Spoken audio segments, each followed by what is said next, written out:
The sun rises over Los Angeles. It paints the sky in shades of soft orange and pale violet, but down here, on the streets, the light takes longer to arrive. It spills slowly over the tops of buildings, casting long, deep shadows that stretch like fingers across the pavement. A gentle wind whispers through the empty avenues. It carries with it the faint scent of yesterday's rain and the distant hum of the awakening city. This is a world that many never see. It exists in the quiet moments before the rush, in the spaces between the noise. Here, the city breathes a slow, heavy sigh, and the stories of its hidden corners begin to stir in the half-light. We are walking now, but there is no hurry. The ground beneath our feet is a mosaic of cracked concrete and faded paint. A plastic bag, caught by the breeze, dances a lonely ballet down the sidewalk. It is a quiet performance for an audience of sleeping figures, huddled under thin blankets against the morning chill. Each shape tells a story of a life lived on the edge, a fragile existence in the heart of a metropolis. The air is cool, carrying the soft coo of a pigeon from a nearby ledge. The sound is a gentle counterpoint to the profound silence that blankets these forgotten landscapes, a silence that speaks louder than any words. The city is a living thing, its arteries are the freeways, its breath the endless flow of traffic. But in these neglected veins, the pulse is different. It is slower, more deliberate. Water trickles in a gutter, a silver ribbon reflecting the emerging sky. It flows past discarded treasures and forgotten memories, each object a clue to a life interrupted. The quiet hum of electricity from a nearby transformer is a constant, low drone, the city's own heartbeat. It is a sound of immense power, yet it feels strangely distant from the fragile lives unfolding in its shadow. Here, survival is a subtle art, practiced in the quiet corners of a world that rushes past. As the light grows stronger, it reveals the details of this urban wilderness. A mural, its vibrant colors now faded by the sun, depicts a history that seems a world away. Its heroes and symbols watch over the street with painted eyes, silent witnesses to the daily struggles below. The contrast is stark. The dreams of the past meet the harsh reality of the present. The air is still, holding a sense of anticipation. It is as if the entire city is holding its breath, waiting for the next chapter of its story to be written on these very streets. We are standing in the middle of it all, feeling the immense weight and the quiet dignity of this place. If you want to see more stories from the hidden corners of Los Angeles, make sure to subscribe to our channel. Your support helps us bring these unseen moments to light. Join us as we continue to explore the shadows and stories that shape this city. We move deeper into the city's heart, where the buildings rise like great stone cliffs. These concrete canyons create their own weather, their own light. Sunlight struggles to reach the bottom, creating a world of perpetual twilight. Down here, the sounds of the city are muffled, transformed into a series of distant echoes. A car horn from a block away sounds like a mournful cry.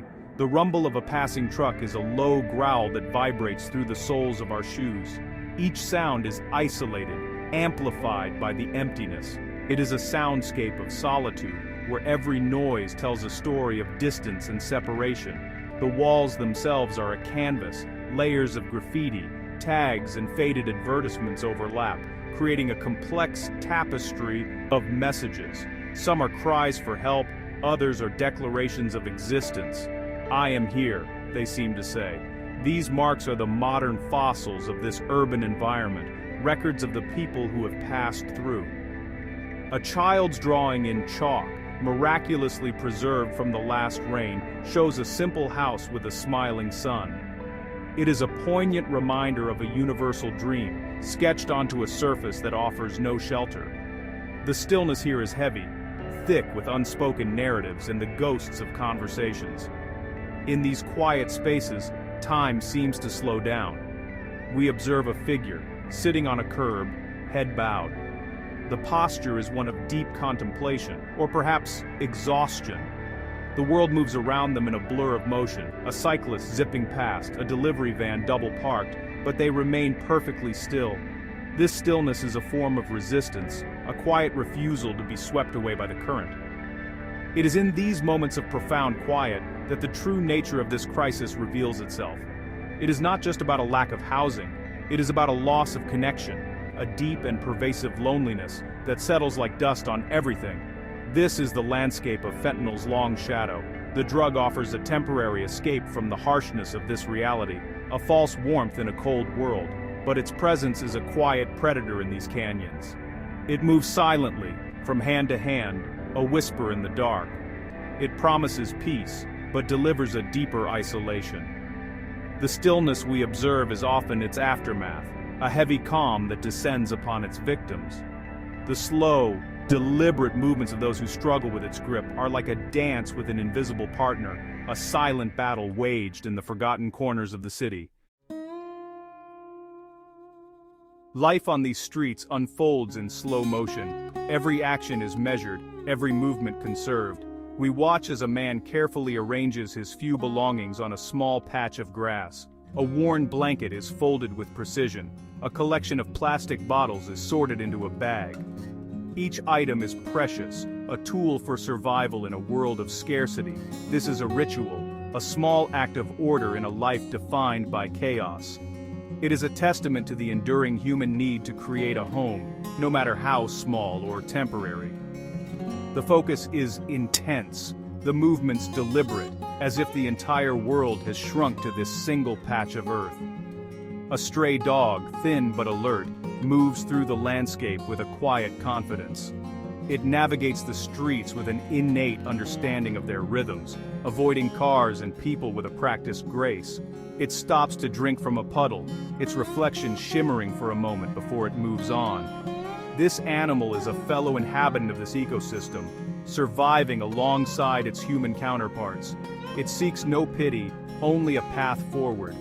Its journey is a parallel narrative, a silent story of resilience that mirrors the struggles of the people who share these spaces.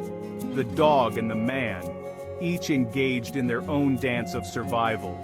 The presence of fentanyl has altered this dance.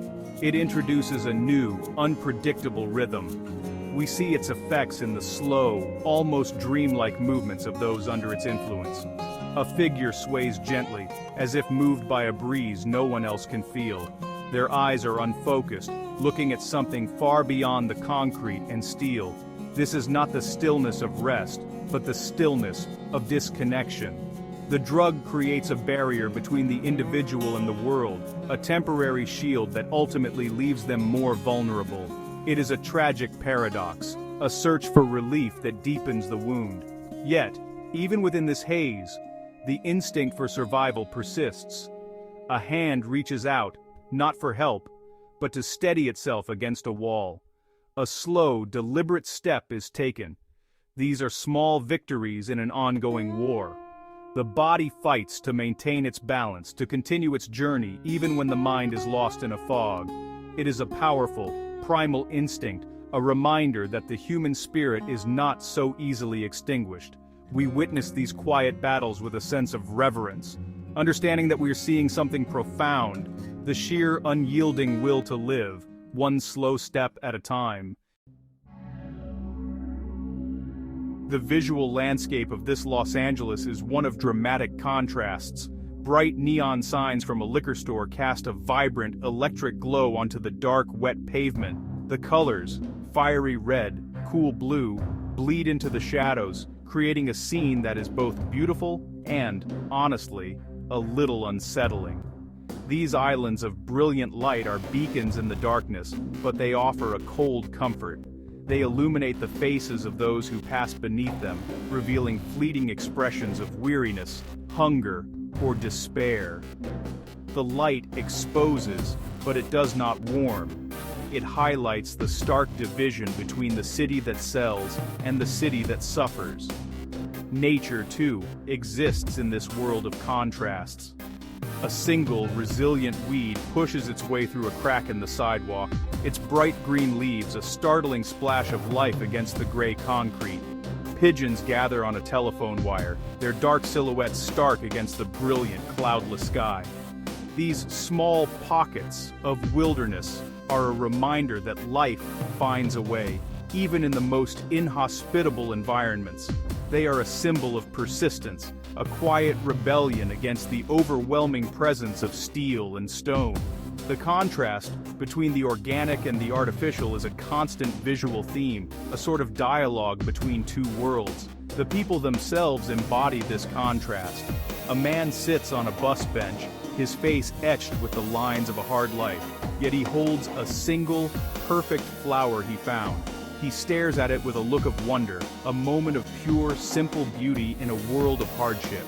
This is the human spirit in its most raw form, the capacity to find light in the deepest darkness. The contrast is not just in the environment, but within the individuals themselves. There is profound sadness, yes, but there is also incredible strength. There is despair, but there is also a flicker of hope. This high-contrast world is the perfect breeding ground for the false promise of fentanyl. The drug offers to smooth out the sharp edges, to blur the lines between the harsh light and the deep shadow. It promises a world without contrast, a state of gray numbness. For someone living in a world of such extremes, the appeal of this middle ground is, well, understandable. But it is a deceptive piece. The drug does not resolve the contrast. It simply erases the light, leaving only a deeper, more permanent darkness in its place. The vibrant, chaotic, and often painful reality is replaced by a silent, empty void. This hidden Los Angeles operates as its own complex ecosystem. It has its own rules, its own hierarchies, and its own unique forms of currency. A half-eaten sandwich, left on a bin, becomes a valuable resource. An empty shopping cart is a prized possession, a tool for both storage and transportation. We observe a quiet exchange between two individuals, a shared cigarette, a whispered piece of information about a safe place to sleep. These are not grand gestures, but small, vital interactions that form the social fabric of this community. It is a network built on mutual need and a shared understanding of the challenges of this life. The wildlife has adapted to this ecosystem as well. Crows, intelligent and resourceful, have learned to open discarded food containers. They watch the movements of people from above, their sharp eyes missing nothing. They are the sentinels of this world, their harsh calls often the only sound to break the silence. Stray cats move like shadows through alleyways, masters of stealth and survival. They are a part of the community, sometimes fed by the very people who have so little themselves. This interconnectedness between humans and animals is a poignant feature of the landscape, a shared struggle for existence. But a new element has been introduced into this delicate ecosystem: fentanyl. It acts as a poison, disrupting the natural order. It breaks down the social bonds that are so crucial for survival. The trust that is so carefully built can be shattered by the drug's influence. A person lost in its grip is no longer a reliable member of the community. They become isolated, unpredictable. The quiet cooperation that defines life on these streets is replaced by a more solitary, more dangerous existence. The drug preys on the vulnerable, turning members of a fragile community against each other and against themselves.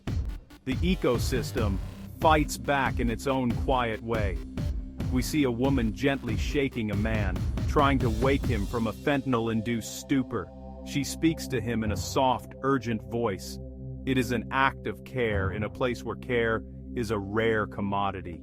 It is a small but powerful act of defiance against the drug's destructive influence.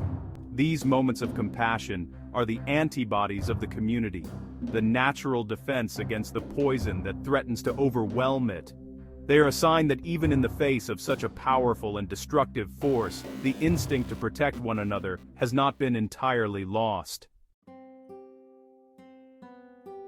As our journey through these hidden streets comes to a close, we are left with a profound sense of weight. The silence, the shadows, the slow, deliberate pace of life.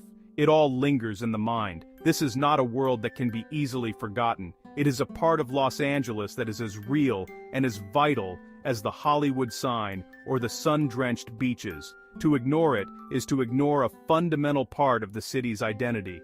The stories of these streets are not just stories of suffering. They are stories of incredible resilience, of quiet dignity, and of the enduring power of the human spirit to survive against all odds. The challenges are immense. The shadow of fentanyl is long and dark, and it continues to spread.